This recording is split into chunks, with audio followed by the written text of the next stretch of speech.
El consejero fiscal. La mejor ruta para cumplir con las obligaciones fiscales sin atajos ni sorpresas.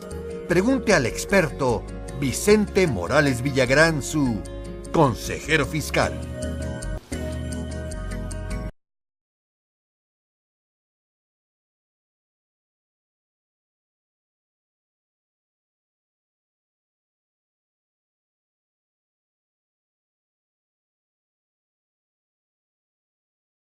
Porque no obstante, pues con tanto cambio, con tanto tema, pero yo creo que es una oportunidad también para hablar, pues de qué va a pasar con nuestro patrimonio el día que nosotros fallezcamos.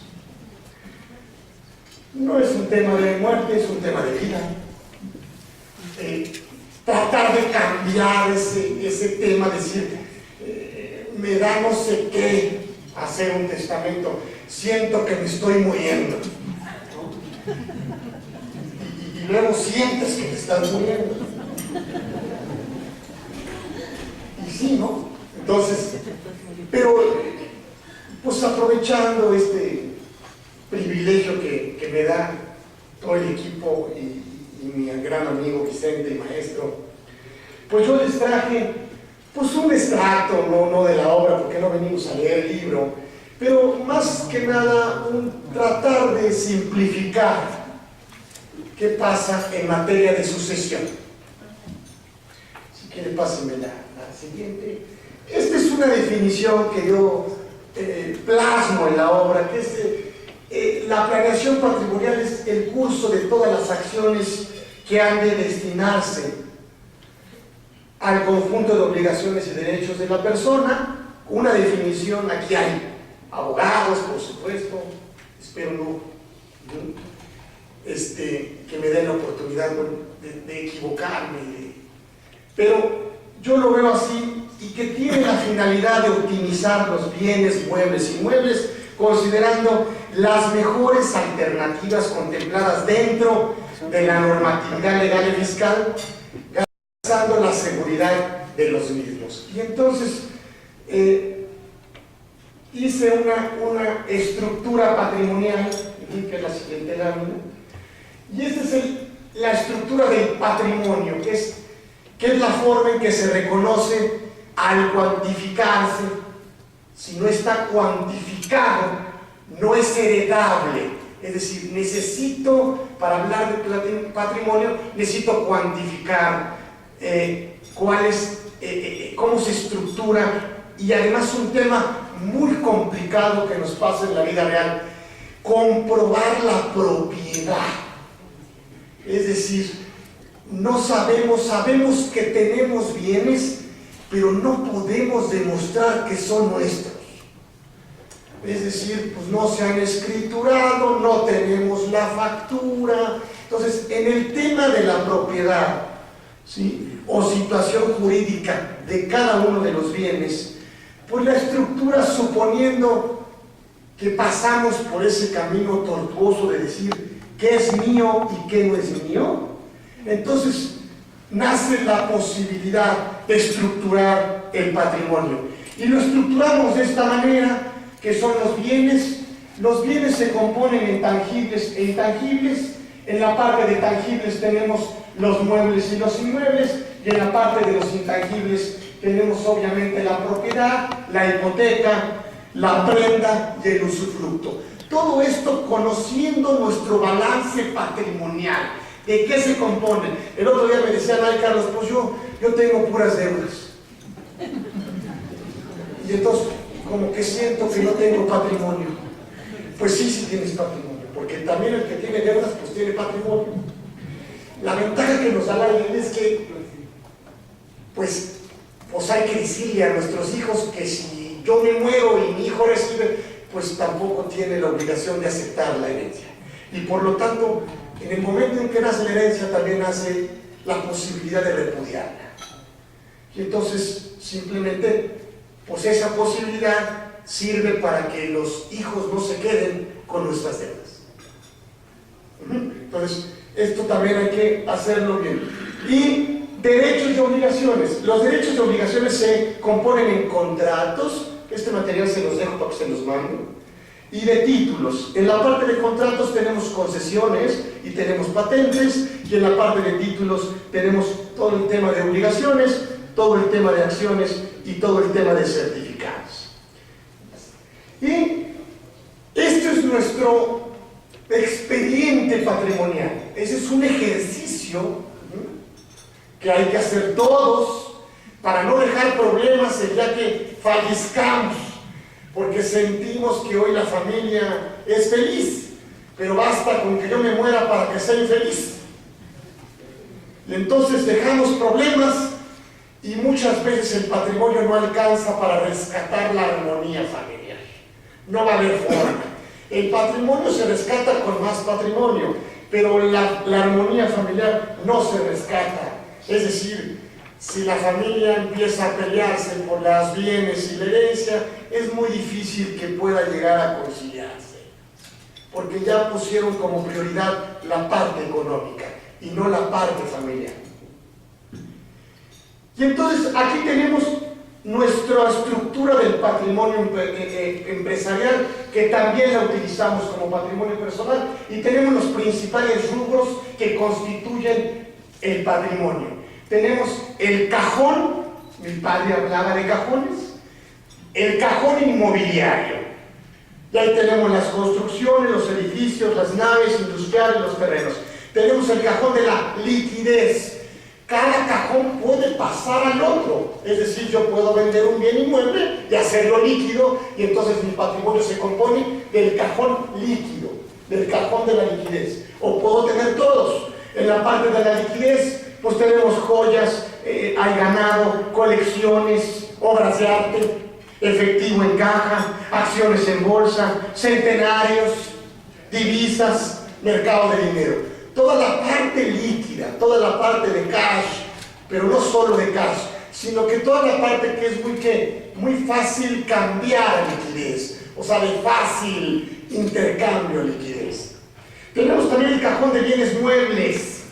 Oye, tienes acciones, tienes partes sociales, ahí viene todo el tema de empresas. Todo el tema de empresas.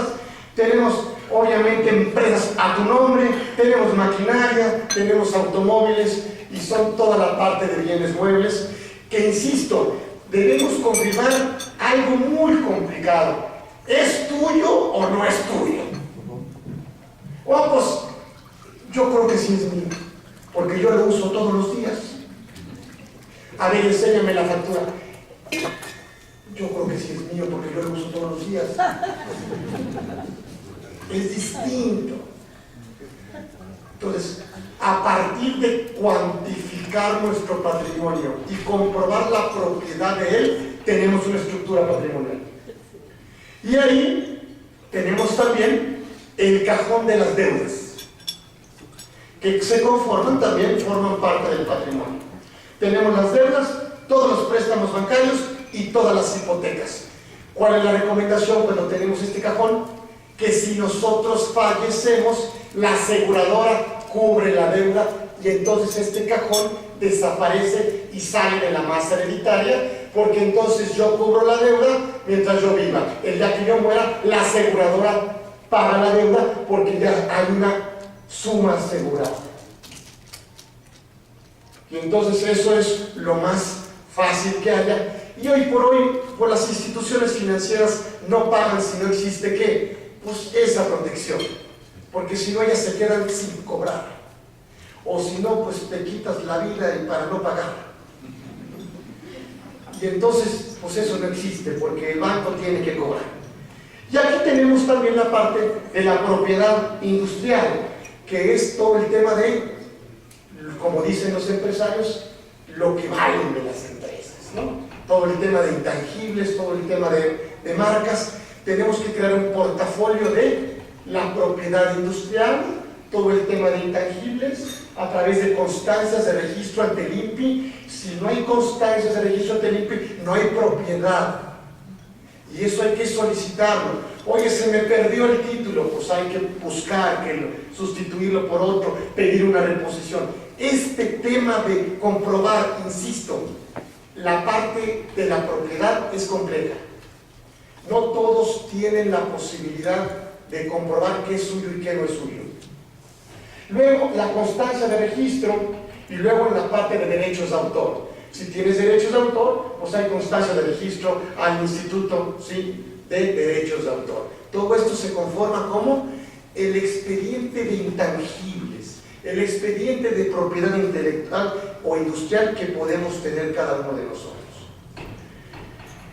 La siguiente, y ahí se divide, no lo voy a leer, pero en patentes, y las patentes de creaciones nuevas se dividen en invenciones, en modelos de utilidad, en diseño industrial, que es lo que las empresas utilizan, que es heredable. Pueden ser de la empresa o pueden ser a título personal. Y el tema de registros, signos distintivos, ahí está la marca, aviso comercial. A ti, hijito, te dejo la marca de la empresa. O te dejo las acciones y la empresa es dueña de la marca. Y la parte de la publicación, que es el tema de avisos comerciales o nombre comercial. Créanme, este es una estructura intangible muy importante. Casi es lo único que valen de los negocios cuando tú faltes. Cuando tú faltes, lo único que valdrá de tu negocio, pues habrá fierros adentro. Habrá cartera que seguramente se irá si no tiene esa confianza, pero habrá un prestigio, habrá una marca, y eso es lo único que vale y que tus herederos pueden recibir felizmente. Siguiente, también tenemos contrataciones que dan beneficios empresariales, por ejemplo franquicias, por ejemplo asociaciones en participación o concesiones. También hay que cuantificarlo. Yo le llamo el cajón de ¿qué? De contratos diferentes de empresas, pero que son contratos que le dan ¿qué? Beneficio empresarial. Siguiente, reglas en seguros de vida por herederos o causalientes designados como beneficiarios. Muy importante. Hay dos conceptos que no entran a la masa hereditaria y que cuando yo designo un beneficiario, le pagan al beneficiario, no entra al testamento. Por ejemplo, una cuenta de cheques o inversiones. ¿Cuánto tiempo nos hemos enterado de que, ay, ya se murió fulanita, ya fue el esposo y ya vació la cuenta? ¿Por qué se la pagaron si el testamento decía que era para mí? Porque hay un beneficiario irrevocable. Entonces, los instrumentos financieros en cuentas de cheques o de valores tienen beneficiarios o cotitulares que no se pueden ¿qué? Sacar de ahí. No entran a la masa hereditaria, por lo tanto no entran a la sucesión. Por lo tanto hay que revisar quiénes son los beneficiarios de mis cuentas de inversiones y de mis cuentas de valores. Lo segundo que no entra, los seguros de vida. Yo me muero y yo cuando me muera le dejo a mi chofer. ¿Por qué? Porque lo amo a mi chofer. Ha estado conmigo en las buenas, en las malas y en las muy malas. Me tapa todos mis pecados, me sale todo, lo quiero premiar, es mi colaborador fiel, por lo tanto mi seguro de vida quiero que sea para él. ¿Y qué dice mi esposa si yo me muero? ¿Por qué? Porque yo así lo deseo. Y entonces, cuando yo fallezco, la aseguradora, ¿a quién le paga? Al chofer. ¿Y qué dice el testamento? No lo sé, ni me interesa. Entonces, son beneficiarios irrevocables. Siguiente. Si se complica el patrimonio y es muy amplio y quiero ponerle condiciones o cargas, entonces tengo la figura también del fideicomiso, en donde yo afecto el patrimonio a un fideicomiso, ¿sí? Y entonces el fiduciario administra mi voluntad. Por ejemplo, algo muy sencillo. Yo te voy a entregar la casa si terminas tu nivel de maestría, hijo mío. Si no terminas tu nivel de maestría, la casa se rentará y se te entregará una parte de la renta durante todos los años que vivas o mientras termines tus estudios. En el momento en que termines tus estudios, la casa estará a tu nombre. Esa es una ¿qué? Carga. ¿Sí? Mi padre decía, si no mandé a mi mujer en vida, la voy a mandar en muerte. Se me va a quitar lo mandilón. Y ahora sí se va a dar cuenta quién era el jefe. Entonces el fideicomiso me ayuda para que en el momento que yo fallezca, se haga un fideicomiso testamentario irrevocable en donde yo garantice ¿qué? El destino de mi patrimonio. Por ejemplo, mis nietos, ahí puedo incorporarlos de manera directa. Si mi hija se casa, se duplica la herencia y se le entrega el terreno de Pachuca. Si no se casa, no se entrega nada. Si tiene un hijo, se le entrega el otro terreno. Si tiene otro hijo, se le entrega el otro. Es decir, yo puedo tratar de anticipar cómo quiero darle mi patrimonio a mi familia sin volverla loca. Poquito a poquito se va lejitos. Poquito a poquito. Tenemos otro caso que se muere el papá, le deja toda la fortuna y hoy el niño está en Oceánica hace 3 meses, drogadicto, no puede con la vida, porque no estaba preparado para recibir todo lo que el papá le dejó cuando al papá le costó toda una vida hacerlo. Él lo recibió en menos de un mes. Entonces, le damos esa flexibilidad, esa funcionalidad, y para darle esa garantía, contrato ¿a quién? A un fiduciario. Y en ese fiduciario me va a cobrar un porcentaje de la administración para cumplir con mi voluntad. Y ellos van a ser ¿qué? Mis fideicomisarios. Y ahí puedo hacer una caja de imaginación. Esto me sirve para transmitir el patrimonio, y este se llama un fideicomiso ¿qué? Testamentario. ¿Cuándo nace? Cuando yo me muera. Y es irrevocable. Nadie puede cambiar mi voluntad. Y el fiduciario entrega una vez que el comité técnico autorice y respeta mi voluntad, mi destino y las condiciones que yo puse para recibirlo. Y además comprueba que la condición que se cumpla. Si mi hijo no entrega su certificado, su título profesional de maestría, no recibe la casa. Punto. Y entonces, si no se casa, si no... Entonces son condiciones que me ayudan a mí a que los hijos, obviamente, tengan la preparación para conservar lo que les dejo o para incrementarlo, no para perderlo. A partir de esto, ya nace la sucesión patrimonial. La siguiente, por favor. Ahora sí, muy importante saberlo. Tenemos la testamentaria. Eso se compone de un testamento. En el testamento tenemos la herencia o el legado, para poder entenderlo. Muy fácil. El legado es el donativo, pero en muerte. Pues hay que cambiar eso. Oye, herédame en vida. No puedo. ¿Por qué no? Tengo que morir. Cuando tu hijo te diga, mami, papi, herédame en vida. Sí, pero no puedo. De veras no puedo. ¿Por qué no? Porque tengo que morir. Ah, entonces, ¿cómo me das? Te dono. Es decir, el supérstite, el vivo, dona. El muertito, el de cuyus, lega. Pues el legado es directamente ¿a quién?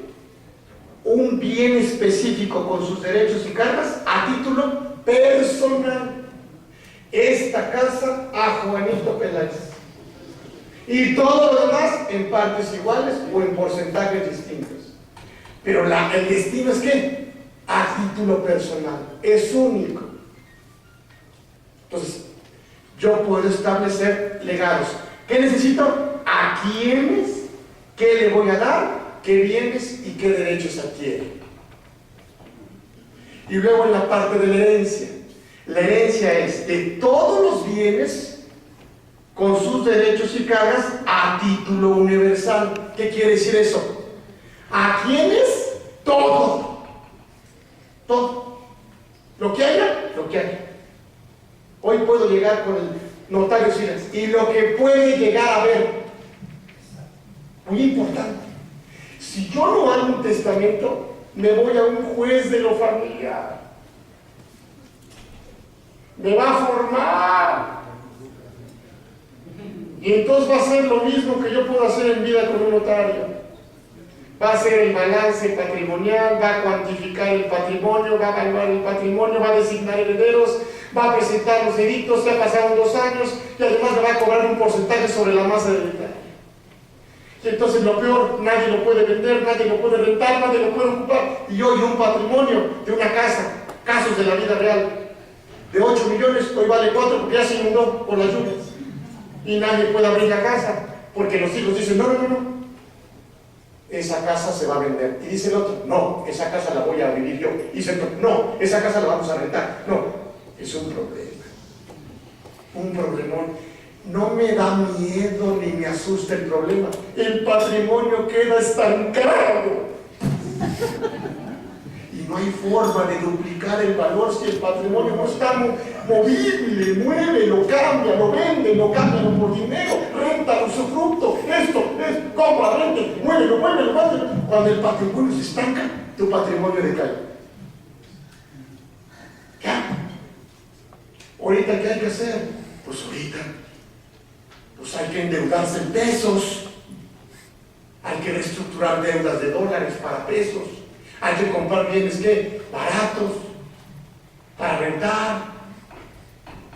Entonces, ese tema patrimonial me puede generar que mi sucesión sea intestamentaria, y eso es por disposición de ley, y ahí la herencia va de todos los bienes y derechos a título universal. Pero ahí tenemos la regla de primero los descendientes, cónyuge, ascendiente, parientes, colaterales dentro del 4º grado, y en ciertos casos las concubinas. Las concubinas diferentes a las amantes.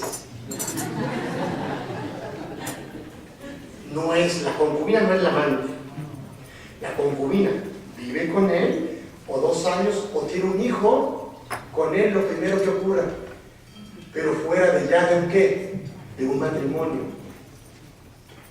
Porque si hay dentro del matrimonio, ya no se llama concubina, se llama, recordando a Juan Gabriel, querida. Y de esas no importa cuántos números tengamos. No. Para efectos sucesores. Y entonces, ahí está, a falta de los anteriores, si yo no tengo estos herederos, va la beneficencia pública. ¿Ok? Luego vamos con la sucesión testamentaria por herencia. El testador hace la masa hereditaria cuantificable, la relación de todos los bienes, el inventario, la asignación y designación de herederos. Y todo eso se conforma ¿qué? En la masa hereditaria. Y todo el conjunto de bienes y derechos va a título universal. Eso es cuando no hay ¿qué? Legados, sino que hay una herencia y va a todo. Yo designo a quién y va todo entre lo que yo quiera. Y la parte del testador también puede tener una sucesión por legado. Y ahí puede designar el bien mueble A, bien mueble B, derechos, y va legatario 1, legatario 2, legatario 3. Son donaciones del muertito. Por eso hay que cambiar la cultura. Cuando nos vayamos de este gran evento, pues ya no va a decir, vamos a heredar en vida, eso ya es de nacos. Te ves mal. Vamos a transmitir en vida. Entonces, porque cuando hay muerte, ¿para qué sirve la sucesión? La sucesión es el vehículo para que cuando tú te mueras, hagas de cuenta como si vives. La sucesión es el vehículo que te da vida para entregar tu patrimonio a los herederos. Ese vehículo, ¿cómo se llama? Sucesión testamentaria. Y la parte del testamento. La siguiente, por favor. Tenemos los ordinarios especiales. Hoy prácticamente nada más tenemos el público cerrado en el Distrito Federal. Muy importante. Que te mueras intestado. Oh. Hoy tenemos ahorita un juicio de lo familiar de 3 años. Porque el juez no tiene tiempo, tiene así en el escritorio. Y ya de entrada no aprovecho la figura del notario, ya de entrada no designo yo una albacea, yo no controlo, ¿sí?, la sucesión. ¿Para qué me sirve el testamento? Para controlar mi vehículo. Yo soy el chofer, no el juez. Y entonces manejo mi coche, yo no vivo, pero hago de cuenta como si viviera. Y entonces yo entrego, ¿qué? Mi patrimonio a mis herederos, sin que yo esté, ¿qué?, vivo. Es una chulada. Por eso les digo, ¿me estoy muriendo cuando estoy testando? Estoy viviendo, aunque ya no lo haga físicamente. Es al revés. El testamento se hace para vivir, no para morir. Entonces ahí podemos tener este tema, y entonces vamos ahora sí a las fases, la siguiente, de la planeación. Estas fases de la planeación, ¿de qué se componen? De la integración del patrimonio. Y ahí hacemos un inventario, ahí hacemos cuestionarios, ahí hacemos entrevistas, ahí hacemos recopilación de información, ahí hacemos datos, documentos, para conocer ¿qué? La estructura de mi patrimonio.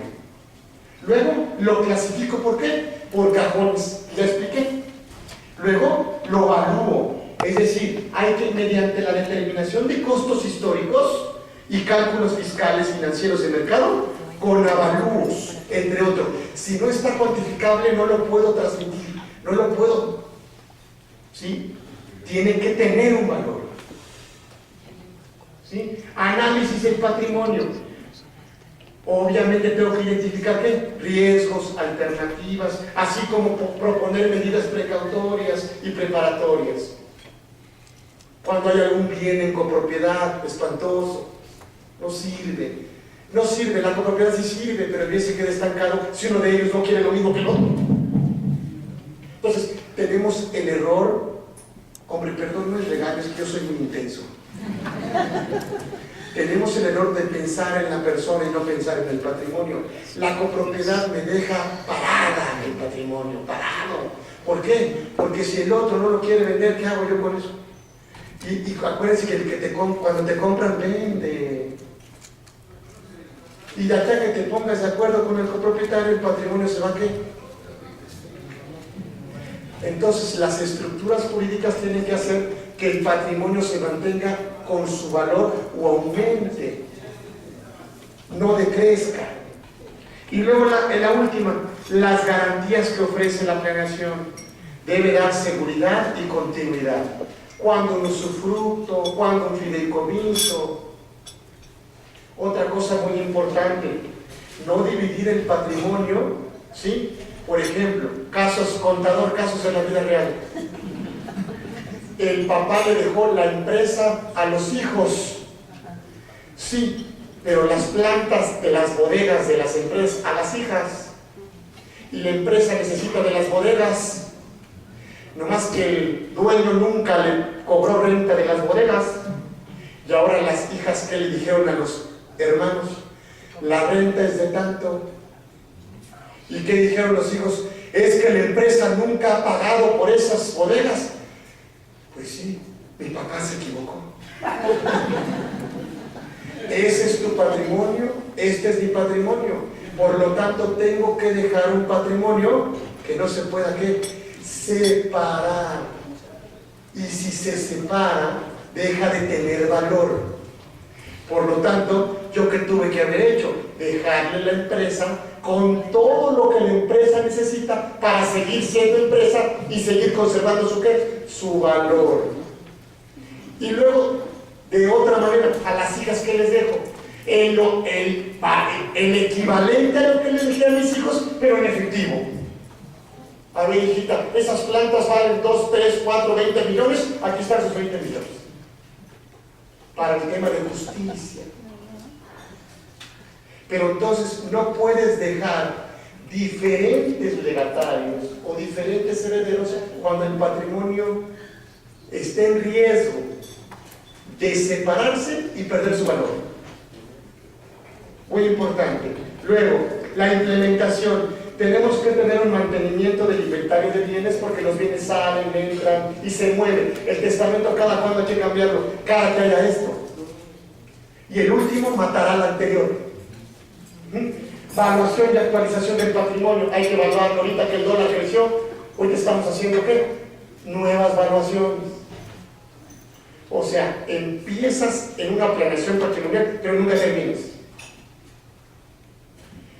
Designación de beneficiarios. Pues yo hice mi testamento casado y luego pues me divorcié y me volví a casar, pues hay que cambiarlo. Es otro beneficiario. Siguiente, disposiciones especiales del impacto del programa también, que son las copropiedades, herramientas legales a utilizar y todos los instrumentos jurídicos aplicables en forma cronológica. Ahora vámonos al tema fiscal. Pido un poquito, unos 10 minutitos más aquí a mi maestro para que me deje terminar con el efecto fiscal. El efecto fiscal, en la parte de ingresos exentos, todavía lo dijo don Vicente, no sé si pase o no. ¿Qué es lo interesante? Que la herencia no tiene que respetar la línea recta. El donativo sí. El donativo tiene que ser en línea recta, ascendiente, descendiente. ¿Para que sea qué? Para que esté exento. No le puedo entregar a mi hermano si no hay papá y mamá. Los dos. Le quiero entregar a mi hermano una casa, entonces yo le dono a mamá, papá y papá a mi hermano. Y eso en dos ejercicios distintos. Se ve bien. Lo que sí puedo hacer es que, como no puedo hacer eso, ¿sí? O utilizo papá y mamá y utilizo doble adjudicación o cambio la especie. Por lo tanto, le dono dinero y luego mi papá le dona ¿qué? Casa. Y ahí conservo la exención. La exención la conservo conservando la línea recta o cambiando la especie. ¿Okay? La parte de la herencia no importa. Si no, pregúntenle a María Félix: ¿por qué le dejaste a tu secretario? Porque me dio mi gana. Yo soy tu hijo. Pues sí, qué bueno. La herencia le puedes dejar a quien quieras y estar exenta. ¿Qué importante es la herencia? Que se tiene que informar en tu declaración anual. Y la herencia se suma con tus demás ingresos fiscales acumulables. Por lo tanto, si tú tienes una herencia arriba de 500,000 pesos, pero junto con tus demás ingresos, entonces se tiene que informar para conservar la exención. Por lo tanto, me van a permitir aquí los más técnicos que yo, pero yo siempre digo, la herencia está grabada. ¿Y por qué está grabada? Porque si no se informa, pierde la exención. Entonces, es muy difícil no informarla. ¿Por qué? Tú tienes salarios, te paga una empresa 300,000 pesos en el año. Pues yo siento que no presentas declaración anual, porque no pasaste de 400, porque terminaste todo el año con tu patrón, porque no tienes otra chamba de manera simultánea, porque no vas a presentar deducciones personales. Por lo tanto, pues el patrón, porque no le presentaste un escrito a tu patrón, él va a hacerte el cálculo anual y va a presentar los impuestos. Nada más que mi papá me heredó 201,000, por lo tanto ya pasó de 500. Entonces tengo que presentar mi escrito antes de que termine el año para conservar la exención de la herencia. Por lo tanto, toda la herencia se declara. Es muy difícil que no suceda, porque los montos son muy chiquitos, no por los 500,000 pesos de la herencia, sino que son los 500,000 pesos sumados con tu ¿qué? Con tus demás ingresos. Por lo tanto, las personas físicas que hayan heredado y que no presentaron su informativa en su declaración anual, hoy tienen un impuesto ¿qué? Omitido. Ya perdieron la exención. Entonces, hasta para eso hay que conocer las implicaciones fiscales de la exención. Y los donativos que ya los dije. Aquí les dejo esto para el tema de seguros.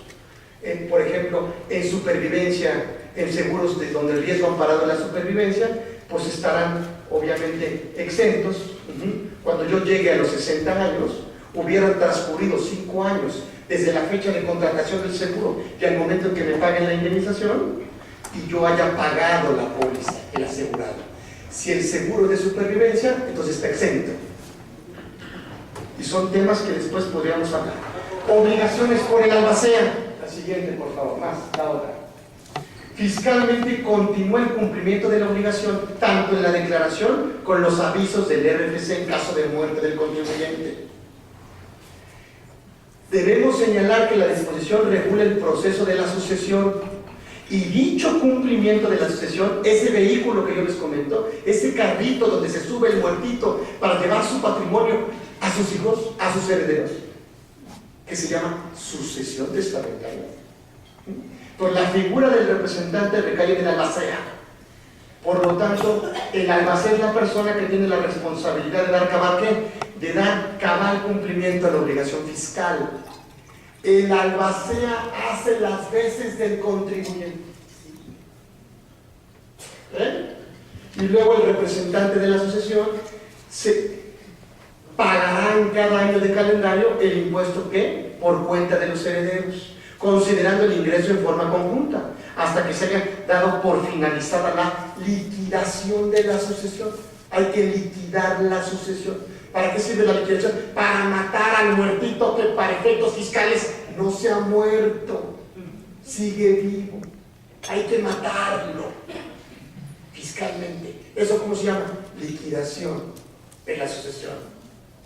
Y el pago efectuado de esta forma se considera como definitivo, salvo que los herederos o legatarios opten por acumular a sus ingresos que les corresponden, en cuyo caso pueden acreditar la parte proporcional. Ahora nos vamos a la siguiente. Nuestro artículo 92, último párrafo de la ley, en correlación con el artículo 147 del reglamento, me indica lo que sucede en los casos en que de haber un responsable del pago del impuesto de la renta, y en el caso de la cesión nos dice pago definitivo por el representante legal, que será el representante legal de la sucesión quien pagará cada año el ICR por cuenta de los herederos, ¿sí? Y todo esto que ya comenté. Opción por parte de los herederos, efectuada la liquidación, los herederos o legatarios que no hubieran ejercido la opción de pago definitivo podrán presentar una declaración complementaria por los 5 ejercicios anteriores a aquel en que se efectuó la liquidación, acumulando sus demás ingresos y acreditando la parte del ICR proporcional que se les retuvo, que en su momento fue ¿qué? Definitivo, por tratarse de una sucesión. ¿Por qué? Porque ya no hay actividad. Enajenación de bienes en la sucesión también puede enajenar un bien. En el caso de que enajene bienes inmuebles que realice el representante de la sucesión con consentimiento de los herederos. Oye, no queremos el inmueble, que lo venda la sucesión. ¿Están de acuerdo todos que vendamos la casa de mi papá? Perfecto. Entonces la sucesión lo vende antes de que los herederos lo adjudiquen.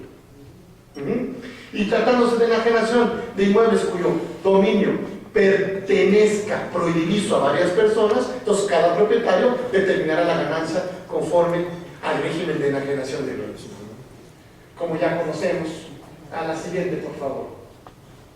Ingreso por enajenación, menos las deducciones, me da la ganancia, que es la base para calcular el ICR, como nuestro capítulo normal de enajenación de bienes. Siguiente.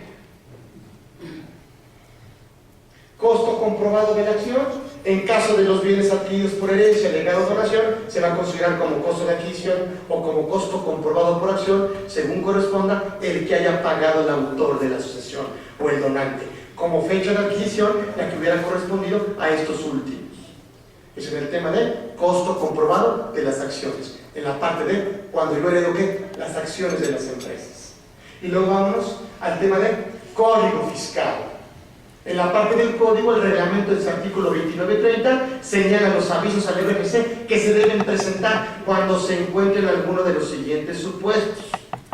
Por ejemplo, se presenta el aviso por el representante de la asociación como se dé por terminada la liquidación. Este es un aviso que se presenta conforme a la ficha 84. Muy importante. Si no, nunca va a morir, ¿eh? Siguiente, la cancelación del RFC por defunción. Este aviso lo podrá presentar cualquier familiar de la persona fallecida siempre y cuando se encuentre en alguno de los supuestos para presentar el aviso de apertura de la sucesión, y el aviso lo presentamos conforme a la ficha 83. Y la autoridad inclusive puede cancelar el RFC por defunción de la persona física sin que sea necesario presentar el aviso cuando la información de otras autoridades o de terceros demuestre el fallecimiento del contribuyente y este se encuentra activo en el RFC, pero sin obligaciones, o únicamente en el régimen de ¿qué? De sueldos. Entonces, si la autoridad ve que no tienes obligaciones y solo tienes sueldos, cancela el RFC. Y luego, apertura de la sucesión. El aviso de apertura lo presenta el representante legal de la sucesión en caso de que la persona que falleció está obligada a presentar declaraciones periódicas. Y el aviso se debe presentar después de aceptar el cargo y previamente al aviso de cancelación por liquidación de la sucesión, y no se estará obligado a presentar el aviso cuando la persona fallecida está obligada a presentar declaraciones periódicas por servicios personales o estar en suspensión de actividades, salvo que el contribuyente tuviera créditos fiscales ya determinados. Y este aviso se presenta, el de apertura de la sucesión, con la ficha de trámite número 80. Entonces, para efectos fiscales, tenemos que cumplir con estas obligaciones. Ahora, si aprueban la herencia, bueno, pues tenemos un tope entre 10, ¿sí?, y 50 millones de pesos, ¿sí? Por el excedente a ello, pagaremos el 10%. De 50 millones a 100 millones de pesos, pagaremos el 20% por el excedente. Y arriba de 100 millones de pesos, pagarás el 30%, según la iniciativa que se presentó. Pues andamos medio enojados porque pues a los ricos los va a pegar. Pero no es cierto. Entonces, esperemos a ver qué dice. Si es así, entonces estará grabada. Hoy de alguna manera la tenemos grabada porque está condicionada a presentar una declaración, más bien la información informativa en tu declaración anual. Por lo tanto, ¿cuáles son mis recomendaciones? Hacer un testamento, ya pasó el mes de septiembre, es muy barato. Sacar al juez de tu voluntad. Sácalo. Tú designa la albacea, cuantifica, tú controla tu patrimonio y asegura que vayan a tus herederos, pero tú controlando ¿qué? La sucesión. O sea, el coche es tuyo y se lo das al juez para que lo maneje. Lo va a chocar. Lo va a chocar, con todo respeto. Obviamente lo van a hacer, lo van a adjudicar, van a hacer todo en la sucesión intestamentaria, pero en fin, mi recomendación es no morir, o sea, vivir, y por lo tanto el testamento sirve para eso. Sirve para que tú vivas a pesar de que ya no te vean y tus hijos puedan recibir lo que tanto trabajo te costó hacer, y además tú puedes decirles, les das poquito a poquito, les das el remedio y haces que se lo junten, que se lo unten poquito. O sea que les das el remedio y el trapito para que tu patrimonio ellos puedan duplicarlo, pero además de eso, que lo puedan conservar todos los días. Y entonces, si ellos lo reciben, es igual que el amor, poquito a poquito se va lejos, sin prisa pero sin pausa. Y entonces lo que quieres es que tu hijo tenga la posibilidad de vivir con una mejor calidad de vida. Y entonces el patrimonio en ese momento se convertirá en un medio que tú pones a disposición de tus hijos para que ellos lo administren y lo utilicen como un medio y como un conducto para garantizar su felicidad. Y con esto espero que les haya servido. Agradezco mucho, privilegiado de compartir el foro con estos grandes expositores y amigos. Yo me quedo a sus órdenes. Gracias.